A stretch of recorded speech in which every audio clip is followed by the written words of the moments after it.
Bonjour. Bon, je mets pas de musique aujourd'hui parce que le cœur est pas à en écouter. Le 23 septembre a lieu, soi-disant, ce recours auprès de la Cour constitutionnelle. On sait déjà ce qui va se passer. Faut pas être devin, faut pas. À un moment, faut qu'on faut arrêter de croire au miracle. Il va pas y avoir de miracle. Ali va être déclaré vainqueur et ça va repartir de plus belle. Maintenant, il y a une chose que moi je comprends pas de la part des candidats de l'opposition. En avril, Bongo a fait venir des armes. En juin ou mai, par là, il a fait venir sa milice. Sa milice a eu tout le temps, le luxe et le loisir de se promener dans les villes, de voir chaque ruelle, chaque recoin, que ce soit de Libreville, de Port-Gentil. Ils ont eu le temps de tout voir, de tout préparer. C'était planifié. Depuis avril, Ali savait que s'il ne passait pas, il allait le tuer. Pourquoi l'opposition, elle, n'a même pas pu anticiper ça? Ne serait-ce que de protéger le peuple gabonais. 2009, à la limite, c'est peut-être pas prévisible, on pouvait peut-être pas s'y attendre. Surtout qu'il y a eu une intervention de Sarkozy. Donc à la limite. Mais 2009 devait servir de leçon. 2009 devait résonner ce soir du 31 août 2016. Fallait se douter que le mec, s'il perdait, il n'allait pas lâcher. On ne peut pas envoyer des milliers et des milliers de citoyens sans armes face à l'armée, la police et une milice armée jusqu'aux dents qui tire et qui envoie des grenades. Ce n'est pas possible, c'est pas concevable. C'est pas concevable. J'en veux pas, enfin, c'est pas que j'en veux pas, c'est. Comment je pourrais dire? Ça n'empêche pas le fait que Jean Ping ait gagné les élections. Et c'est pas pour autant que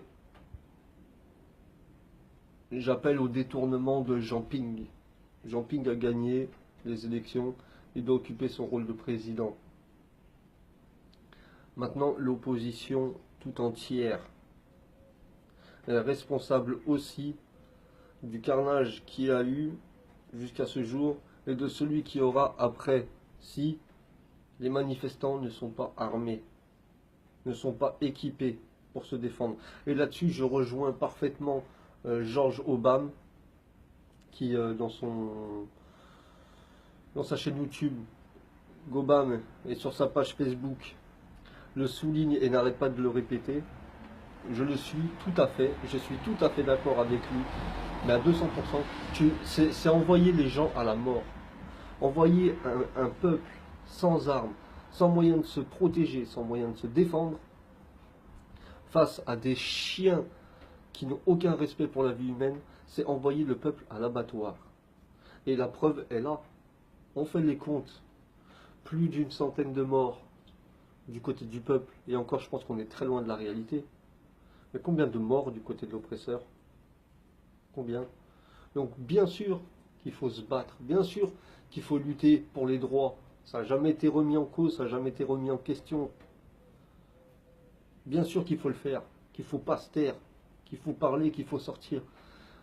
Mais en assurant au peuple un minimum de protection. Pourquoi Ali s'en fout de tuer la jeunesse gabonaise? Pourquoi est-ce qu'il s'en fout? Il y a presque moitié d'habitants qui sont gabonais et moitié d'étrangers. La jeunesse, qu'elle soit malienne ou sénégalaise, il l'a. La main-d'œuvre, il l'a. les ouvriers, les prestataires, les tâcherons, maliens, sénégalais, centrafricains, ce que tu veux, sont peut-être même payés moins cher que les Gabonais. Les intellects, ils vont les chercher ailleurs aussi. Sénégal, Mali, Cameroun, Côte d'Ivoire. Il a de la main-d'œuvre. Voilà pourquoi il s'en fout de tirer sur son peuple. Voilà pourquoi il n'en a rien à cirer de buter des jeunes, de buter des gens. Ça lui passe au-dessus. Il sait très bien que le pays continuera à tourner à un moment ou à un autre. C'est la répression. Le mec se dit, une fois que j'en aurai tué 1000, peut-être que là, ils vont arrêter de jouer les fous dehors. Le mec a tout planifié. C'est ces mascarades de marche là, faites par les Béninois. Apparemment, ça n'a pas eu lieu au Canada, même si ça avait eu lieu au Canada. Vous croyez que les Canadiens vont être là à dire ah non, hein, c'est pas des Gabonais, c'est des Béninois. En Occident, il y a une marche, machin. Déjà, ça intéresse pas forcément les gens, malheureusement.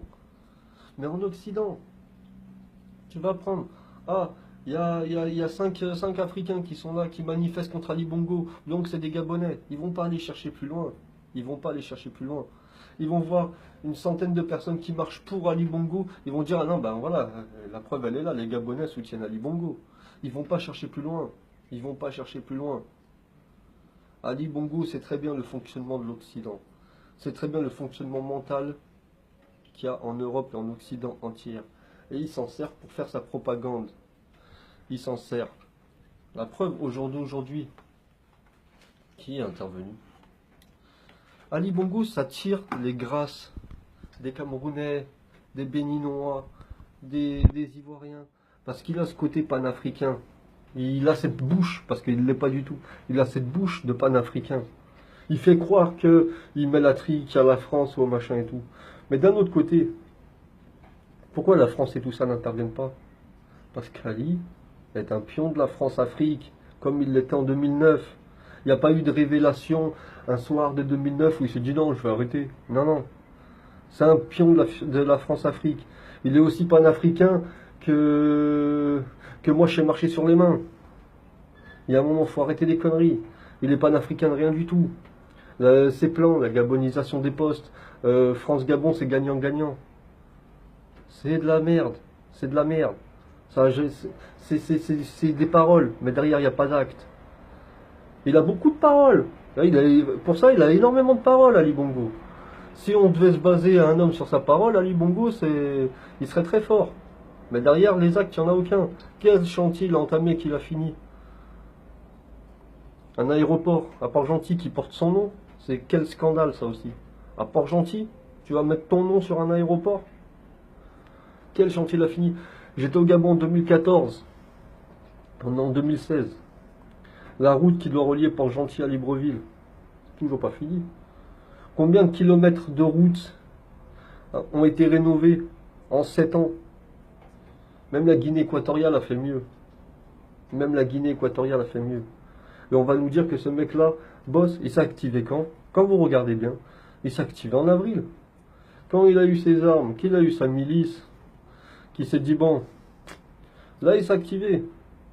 Plus on s'approchait des élections, plus là il y avait des choses qui avançaient. Mais au final, concrètement, en 7 ans, qu'est-ce qu'il a terminé?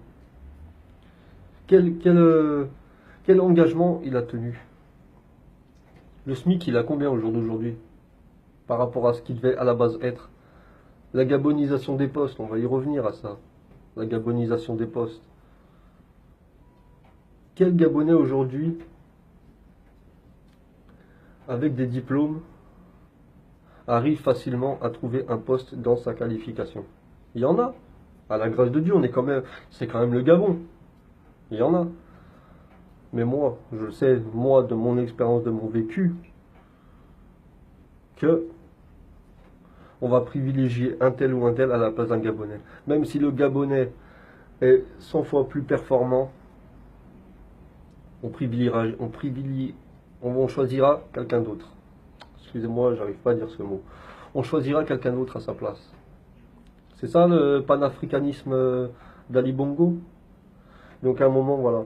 Les Ivoiriens, les Camerounais, vous qui parlez, aujourd'hui, n'oubliez pas, chez vous, c'est Biya et Ouattara. N'oubliez pas. Ne venez pas parler, ne venez pas faire des leçons aux Gabonais qui luttent aujourd'hui pour se débarrasser d'un règne, quand vous subissez Biya et Ouattara. S'il vous plaît, un minimum d'honneur, un minimum de respect. Quand on a Biya et Ouattara, on ne parle pas. Gbagbo, ça fait combien de temps qu'il a la CPI? À part la Josie Gang et 2-3 petits mouvements, qui fait quoi? Gbagbo s'en sort tout seul. Ouattara, il est au pouvoir. Un béninois, Ouattara. Un béninois. Il fout le bordel en Côte d'Ivoire, le gars est toujours là, tranquille. Biya, on n'en parle pas. Et dernière chose concernant les gens qui disent que Ali est panafricain. Ali est panafricain. Ça, c'est... Il est démocrate aussi, Ali. Hein. Il est panafricain et démocrate. Il était où pour les attentats à Paris? Ah, il était à Paris. Il a fait la marche. Nigeria. Vous l'avez vu au Nigeria? Dans son pays. Mali. Centrafrique. Voilà. Et encore, je parle que de là. Le Congo, j'en parle pas. Quand est-ce qu'il a fait une marche de soutien pour qui que ce soit? Cameroun. Jamais une marche de soutien. Jamais quoi que ce soit pour un pays africain. Et encore plus pour un pays d'Afrique centrale. Mais par contre, pour aller marcher à Paris, là, il y était. Ça, c'est panafricain. Ok. Ok. Donc voilà. Surtout, défendez vos droits, mais ne faites pas n'importe quoi. C'est tout ce que je peux vous dire. Voilà. Ne faites pas n'importe quoi. N'agissez pas sur le coup de la colère. Ou alors, dans ce cas-là, si vraiment vous voulez sortir, c'est très simple. On fait, l'armée, la police se fait mettre la trique par les milices. Choper les militaires. Tu es avec nous? Ok. T'es pas avec nous? Pum, prenez son arme. S'il doit maintenant rester sur le sol à saigner, eh ben il restera sur le sol à saigner. Des gens qui sont censés défendre le peuple gabonais, s'ils ne les défendent pas, dans ce cas-là, ok.